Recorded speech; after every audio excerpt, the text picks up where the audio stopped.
Hello student, Gurukul institute by Ravikant Kumar. मैं YouTube channel के माध्यम से मैथ के इंटरमीडिएट सीबीएसई 10+2 सिलेबस के आधार पर एग्ज़ाम टॉपिक पर वीडियो बनाया हूँ। शुरू कर रहे हैं।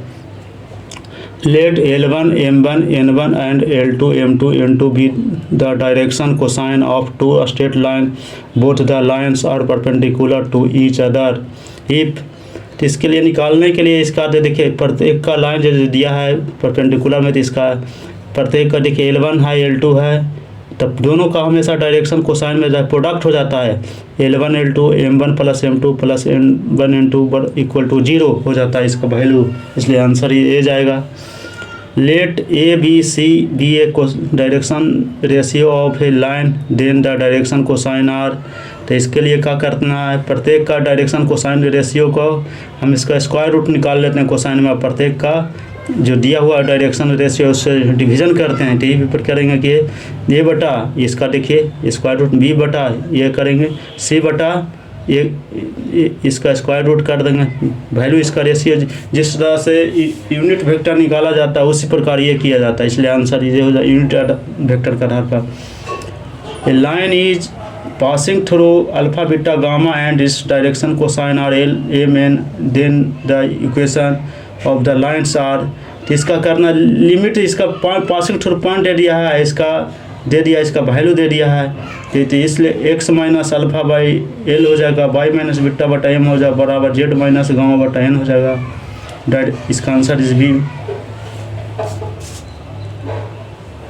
The direction ratio of the normal to the plane 7x plus 4y minus 7 minus 2z plus 5 बराबर 0 और इसका जाएगा जब हमेशा इसका x का वैल्यू जाएगा x बाई जेड निकालना है, तो इसलिए 7 इसका कोफिशिएंट निकालना 7, y का कोफिशिएंट 4 है और z का कोफिशिएंट -2 है, तो इसलिए 7 4 -2 जाएगा इसका डायरेक्शन रेशियो।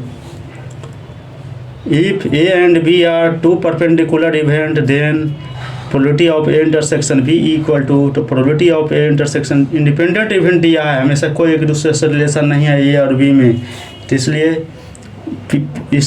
इसका probability of A intersection B बराबर होता है probability of A into probability of B होता है, इसलिए आंसर इज ए।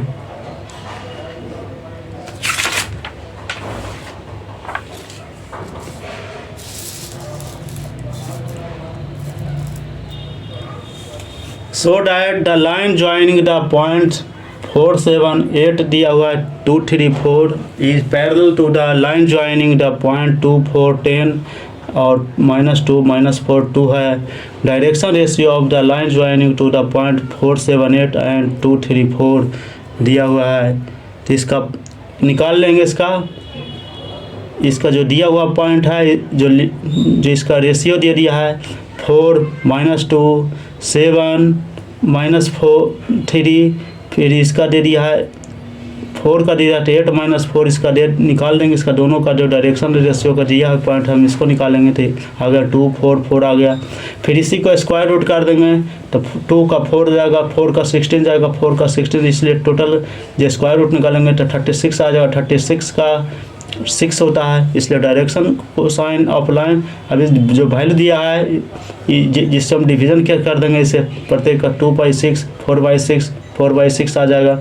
इसलिए again direction ratio of the line joining through the point 2 4 10 दिया है एंड देखिए ये निकालना 2 4 10 दिया -2 -4 और 2 दिया है, इसको निकालना है। तो इसका प्रत्येक का इसका भी जोड़ देंगे 2 + 2 4 + 4 हो जाएगा, 10 - 2 चल जाएगा, तो 10 - 2 इसलिए 4 8 8।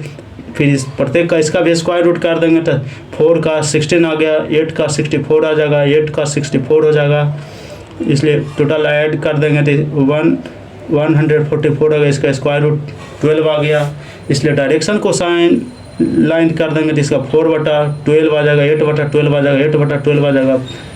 Hints the line of the direction ratio of the same then the parallel to the line जाएगा। देखिए इसका भी आ गया 1/3 2/3, इसका भी 2/3, दोनों का सेम आ जाता है, इसलिए दोनों का रेशियो हमेशा पैरेलल हो जाता है। यही निकालना प्रूफ करना गया था दोनों का कि parallel to the line of joint इस पॉइंट का था, दोनों का हम अलग अलग निकाल के इसका डायरेक्शन रेशियो निकालना था, कुछ करना नहीं था। इसका बहुत ईजी बन अब आता है। इंटरमीडिएट है, सब एग्जाम में कंपटीशन सब जगह ये पूछा जाता है इंटरमीडिएट स्तर पर जितना भी है सारा।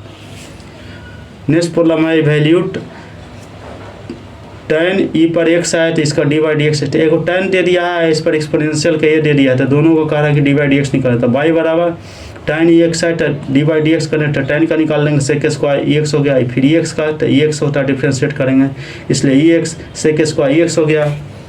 इवैल्यूट करना sin square root x d/dx करेंगे तो y बराबर sin स्क्वायर रूट x हो गया, इसलिए d/dx बराबर cos स्क्वायर रूट x गुने स्क्वायर रूट का 1/2 स्क्वायर रूट x हो गया, इसलिए 1/2 square root x cos square root x हो गया।